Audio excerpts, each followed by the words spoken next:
भूत बंगला या आत्मा की आग। गांव में एक पुराना बंगला था जिसे लोग मृत्यु भवन कहते थे। कहते हैं वहां जाने वाला कभी लौटकर नहीं आता था। गांव के लोग मानते थे कि वहां एक भूतनी का साया है, एक औरत की आत्मा जो जलकर मरी थी और अब बदला ले रही है। लेकिन अर्जुन, एक 22 साल का लड़का, इन बातों पर विश्वास नहीं करता था। उसने बचपन में ही अपने माता पिता को खो दिया था, संघर्षों से पला था और अपने दम पर बड़ा हुआ था। उसके लिए डर जैसी कोई चीज थी ही नहीं। गांव के बुजुर्गों ने उसे समझाया, बेटा वहां मत जाना, वहां मौत है।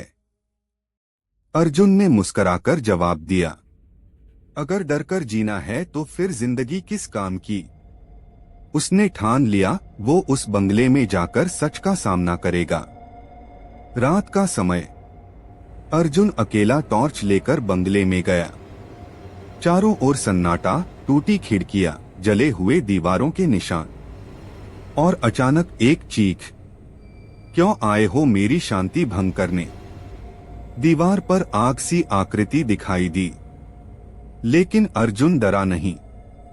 उसने कहा, अगर तुझे शांति चाहिए तो सबको डराकर नहीं, सच बताकर पाओगी। आत्मा ने धीरे धीरे अपनी कहानी बताई। वो एक औरत थी जो दहेज की आग में जिंदा जला दी गई थी।